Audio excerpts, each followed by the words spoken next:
Hey, it's John Lee Dumas of EO Fire, and it's The Entrepreneurial You, the show for dedicated and passionate Caribbean entrepreneurs seeking daily inspiration, brought to you by author, speaker, and award-winning entrepreneur Heneka Watkis-Porter. You must be prepared to ignite. We needed to raise capital, but our experience with local financial institutions was that they were cautious and slow to act, and interest rates were far too high. We had real concerns about financing our business through outside equity investors and the possibility of interference. Could we get a fair valuation for our business? We had our own ideas about the business and its value. Should I go the traditional route of bank financing, or should I try the Jamaica Stock Exchange? So we made a call and experienced transformation of our business through conversations. I'm John Mahfood, CEO of Jamaican Teas, and we're listed on the Jamaica Stock Exchange. Give us a call today at 876-967-3271 to begin your transformation through conversation. We want to see your company listed on the Jamaica Stock Exchange. Coming up on this episode of The Entrepreneurial You. Let's get into the other stuff, and then I'm going to probably come back to you and say, you know what, let's do a workshop. Let's expose Heneka Watkis-Porter's podcast to our audience via the Academy, because you did such a good job of interviewing me. So let's talk about how podcasters can be better interviewers. So it's this chain reaction. You've got to set a chain reaction off. And the way to do that is to not do just the kind of top level research and just, let's be honest, just get another interview in the bag. It's better to create content that's deeper. And that's what's going to make you stand out.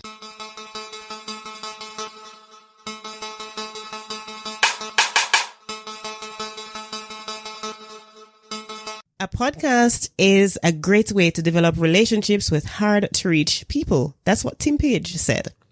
Greetings. How are you doing, my peak performer? Welcome to episode 137 of the Entrepreneurial You podcast. I'm Heneka Watkis-Porter.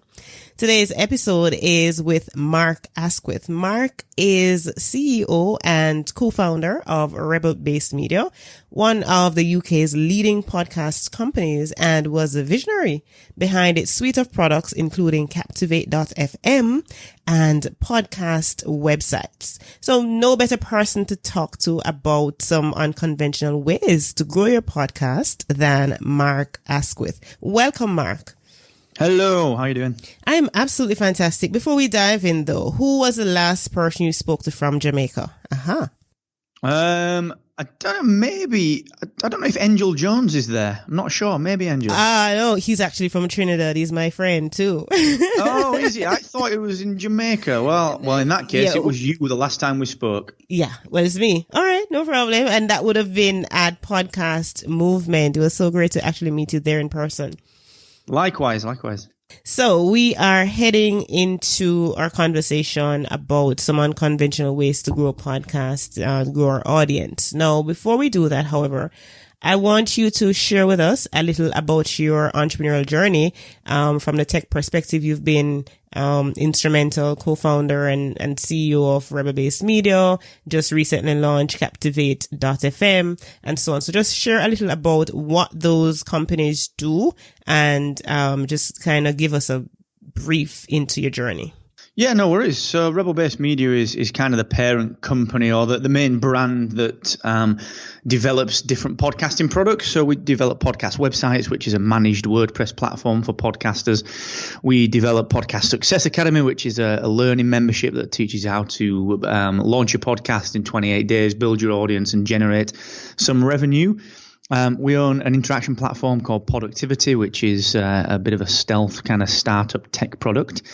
We've got a recording studio and a production agency that we do kind of branded work with companies and various organizations on. And of course, Captivate.fm, which is a hosting, analytics and marketing company. So that's a podcast host that proactively cares about your audience growth. So it's basically a much more modern version of Libsyn and Blueberry and Podbean. It's it's a podcast host that looks like it was designed this year. I like it. Also 2020 vision, right? Exactly. No pun intended. All right. So, Mark, you have, from the look of things, you've been heavily, from a long time, involved in the tech arena. When did you decide to really start working for yourself? And was it always this field that you started in? No, so I've been kind of working for myself since 2005, I think, since I was like 21, 22. So no, I've been a freelance trainer. I've been a project manager, a contractor. I've built an design and digital agency up, and podcasting's really been the podcasting tech side of things. Really been the last coming up to the last 5 years. In fact, it was about International Podcast Day in 2014 when I had the idea for podcast websites, and we started that in earnest in, I think, early 2015. So it's probably the last 4 or 5 years that we've been in podcast tech. It's an area that you obviously enjoy working in. Now, let's segue into the real meat of the matter, right? I'm in a few Facebook groups, and one of the most common pain points I see podcasters share is how to grow an engaged audience. Now, if you're anything like me or my listeners, you're like me, you see me checking my stats regularly, right?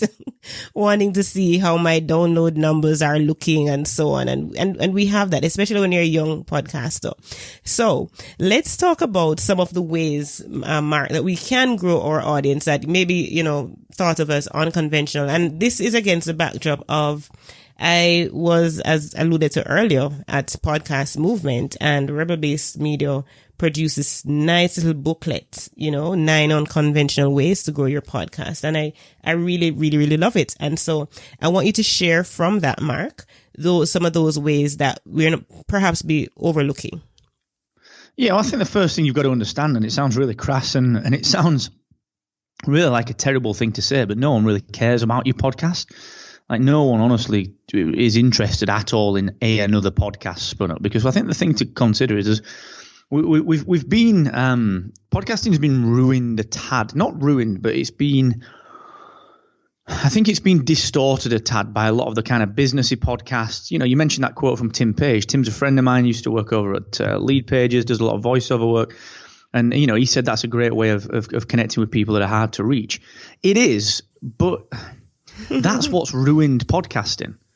The fact that, entrepreneurial shows and business shows are just treating podcasting as a way to get to hard to reach people and build a network.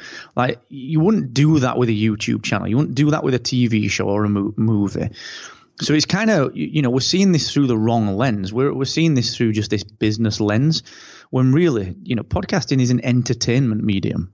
It's an audiobook. It's on-demand radio. That's all it is. It's entertainment or education. There are only those two things that you can do with podcasting. You either entertain or you educate, or you do both. You quite literally cannot do anything else. So that's the first thing that you've got to do, is stop thinking of your podcast as a business tool, because it's not. It's not a business tool. And if you think about it like that, then you're never going to grow your audience, because you don't care about growing the audience. What you care about is growing your business. That's all right. But you've got to be honest. Like, if that is what you are doing this podcasting for, then you have to admit that that is what you're doing your podcasting for. And look at the numbers that do matter.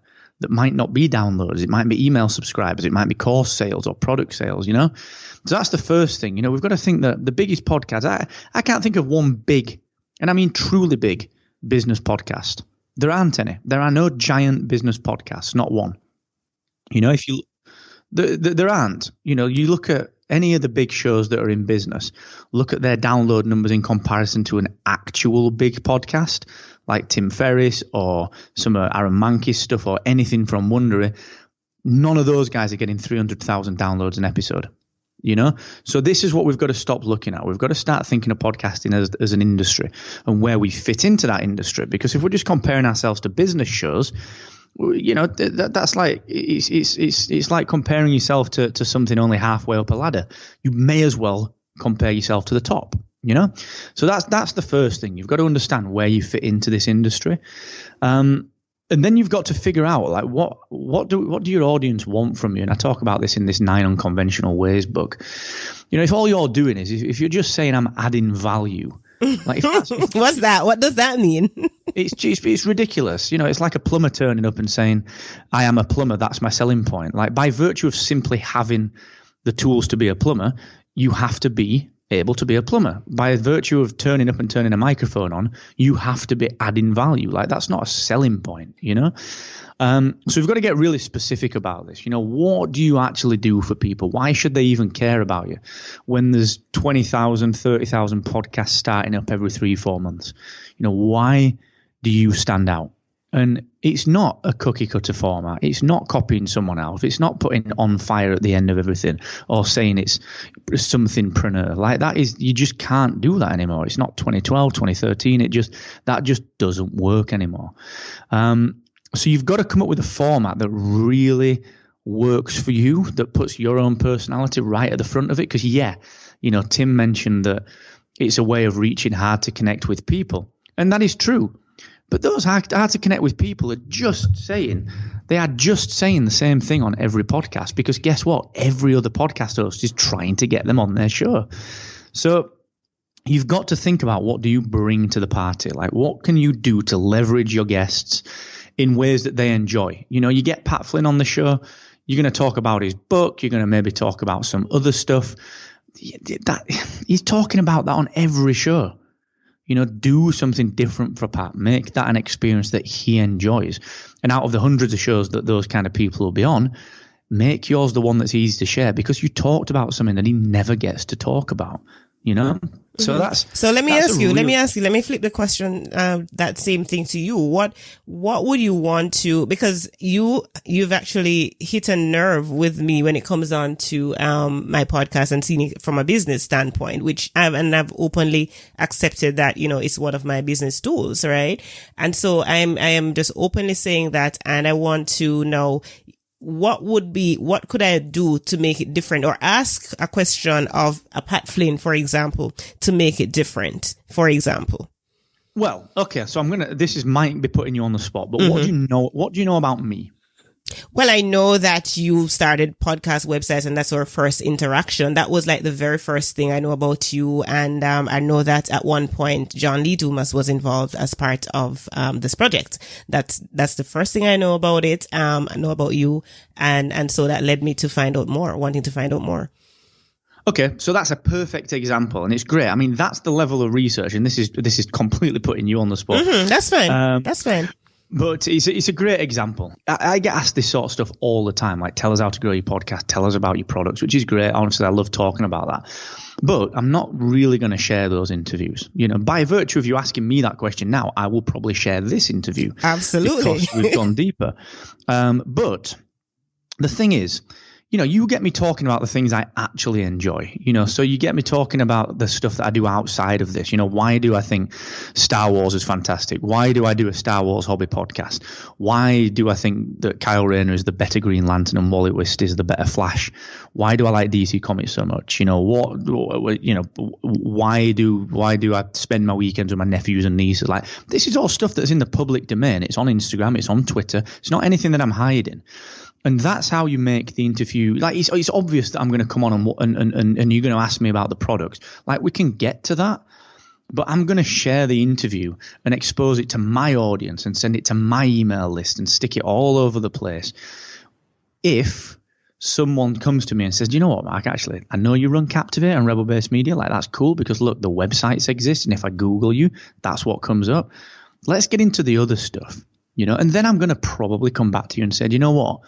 Let's do a workshop. Let's expose Heneka Watkis-Porter's podcast to our audience via the Academy, because you did such a good job of interviewing me. So let's talk about how podcasters can be better interviewers.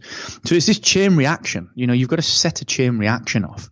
And the way to do that is to not do just the kind of top level research and just, let's be honest, just get another interview in the bag. It's better to create content that's deeper, and that's what's going to make you stand out. You see, I love this, and I love the rawness of it, and this is what I'm about, where the entrepreneurial you is concerned. I put myself out there to be vulnerable, because at the end of the day, I want my audience to learn and to grow. So this is quite interesting, and I get exactly what you're saying. So how do you now talk about, let's say, for example, you mentioned all those other things that perhaps, we're not asking you, interviewers are not asking you, but then from the standpoint of the host, knowing what your audience already needs, right? And it may not be that. They really want to know how to grow their audience, right? So what do you say to that, sticking to the script, quote unquote, kind of a thing? So yeah, no, it's a good question. I think, if you're an entrepreneur, and if you are creating business products for people, this is the first thing that you've got to understand. Like, what are you chasing? All right. Like Richard Branson's an entrepreneur. Like Steve Jobs was an entrepreneur, Bill Gates, entrepreneur. Like, are we really entrepreneurs, or are we just business people?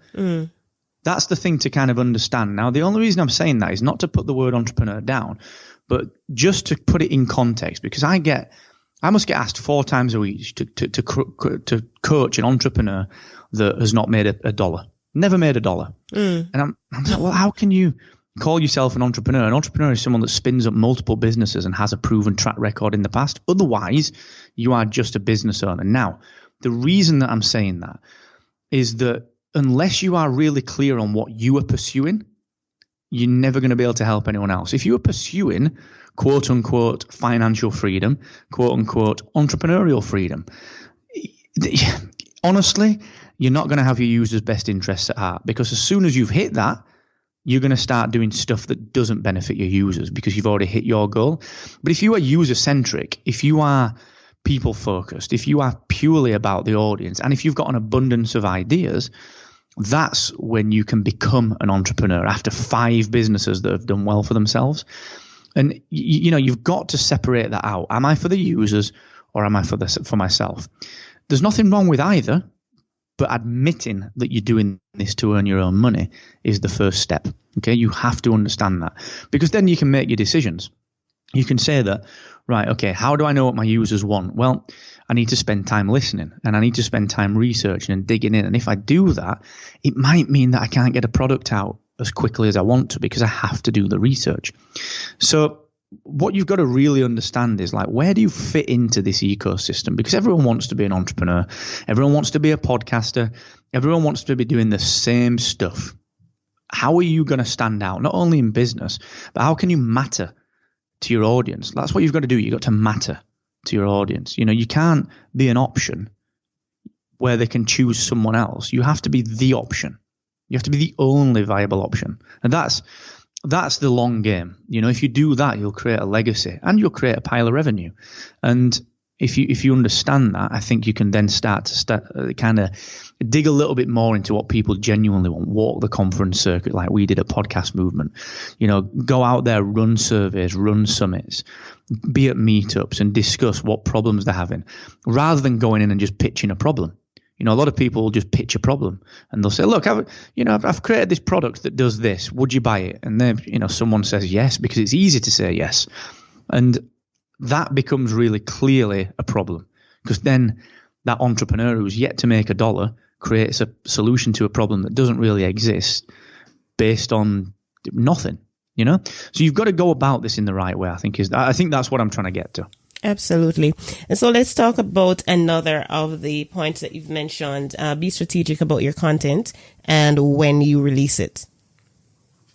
Yeah, that's an interesting one. Podcasters generally are on this hamster wheel.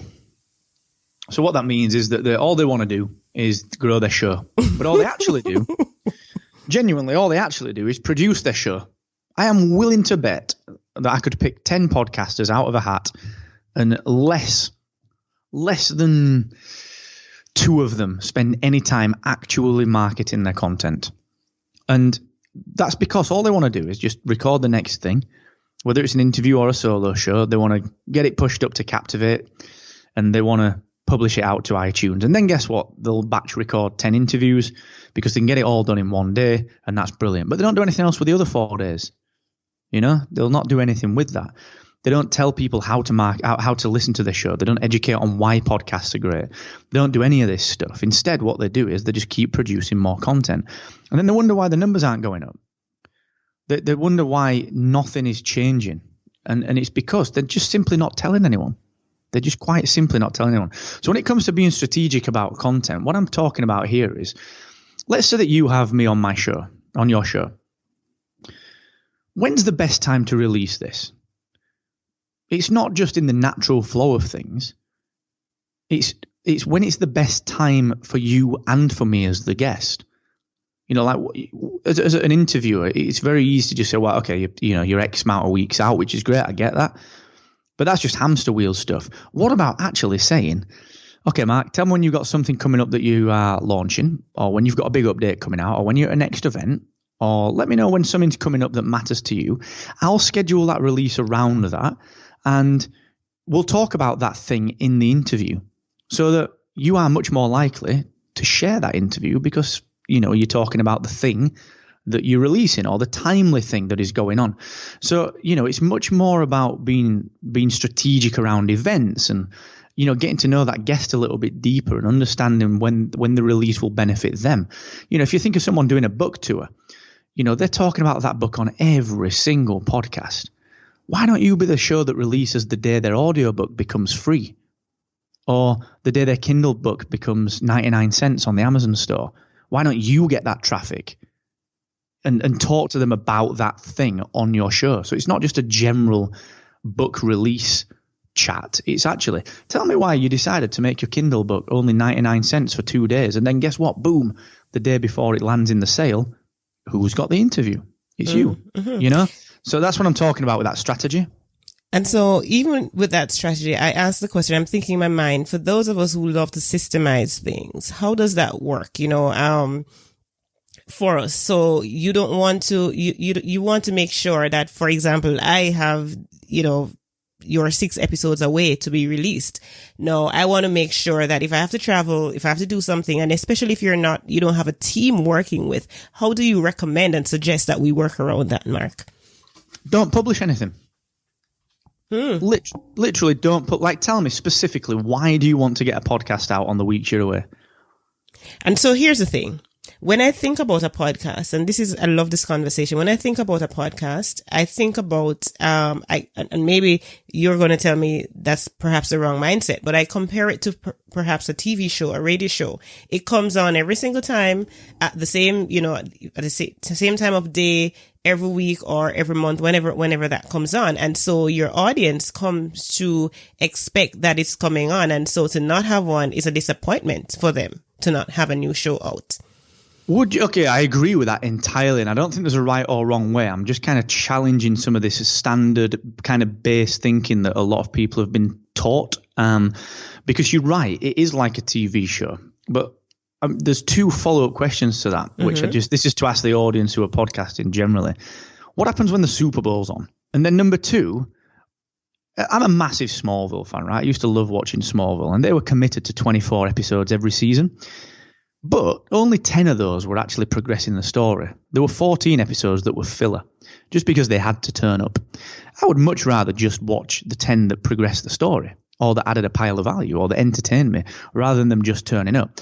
You see, this is really not about the audience. This is about us as podcasters. This is about you feeling like you've got to say, I do a podcast every week.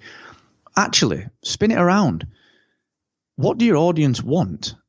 And what do your audience expect? Okay? If you were to say to someone, guess what, guys? Do you know what? I'm away for this week. I'm on holiday. Here's a 5-minute recap of the best takeaways from the last 5 podcast guests that I've had. It's a 6-minute show. It's me as Heneka Watkis-Porter being solo. I'm going to recap through what I took from them. 5-minute show, no guest. I'll be back next week, 4 p.m. on Wednesday with a brand new guest. And the reason for that is that, do you know what? There's more value in a high-quality guest when I get back than me rushing out another interview just for the sake of it. So it's not you've kind of built this juxtaposing approach, and I think a lot of podcasters do this, where you're saying we want an engaged audience, but we just want to put anything out. Like those two are they're completely related. You can't have an engaged audience if you just want to put anything out. Remember, I've been on 1,000 podcasts. So has JLD and Pat and Ducker and Jordan Harbinger, Guy Kawasaki, like all the guys. They've all been on 1,000 podcasts. You know, they're not, the listeners aren't tuning in for those guys. They're tuning in for you. And what you ask me and how you ask me and what you respond with when I answer. So give them more of you. And if you're going away, there's a difference between systems and batching. And there's a difference between batching and quality. And there's a difference between quality and engagement, you know? I would much rather hear the host of a podcast fire up and say, guess what? I'm going away. The kids are battering me. I'm going to have to take them away.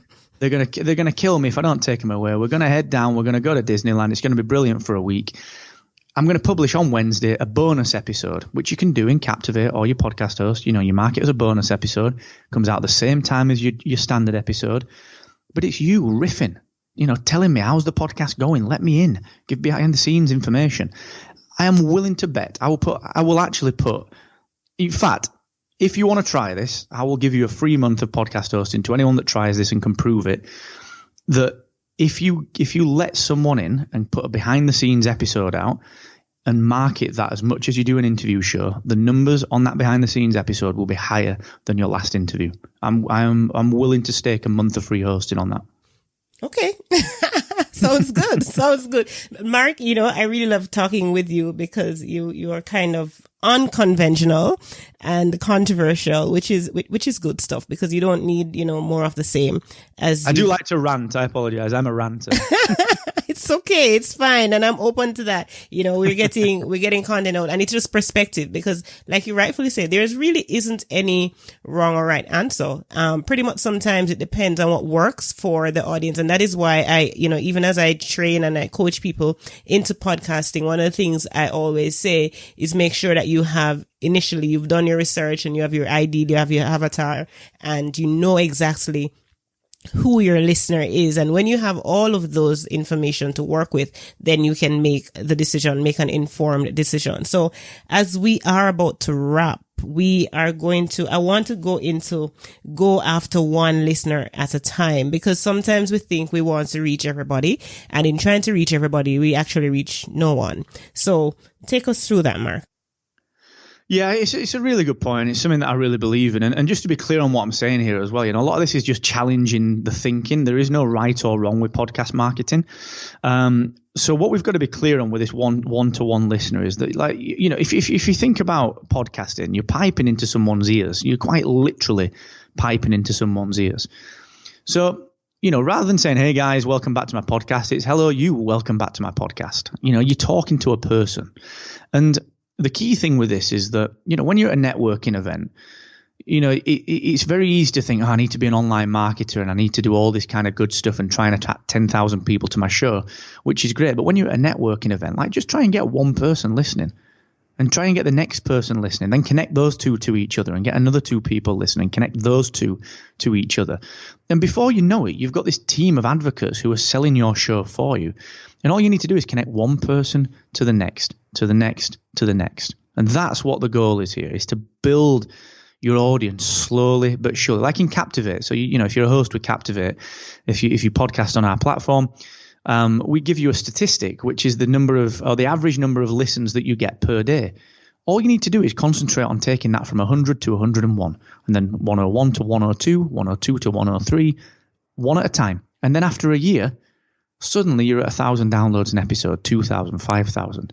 You know, because you've connected one person to the next, and then suddenly they've told everyone, because guess what? No other host is talking to them, you know? So that's a really important thing to do. I truly believe that. I think that's vital. Right. You know, I remember as you speak about that, I remember the conversation that I had with Seth Godin.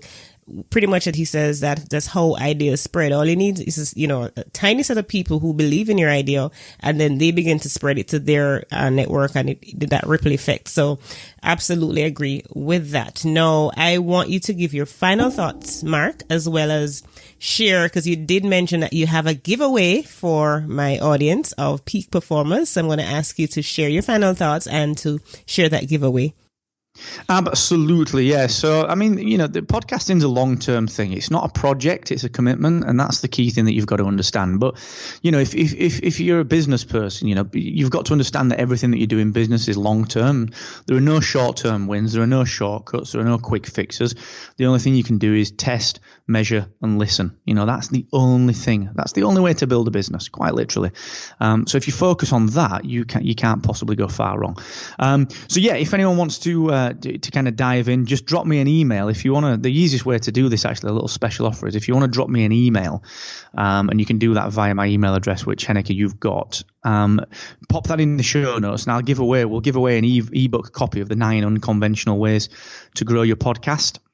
So just anything that you guys need, just drop me an email.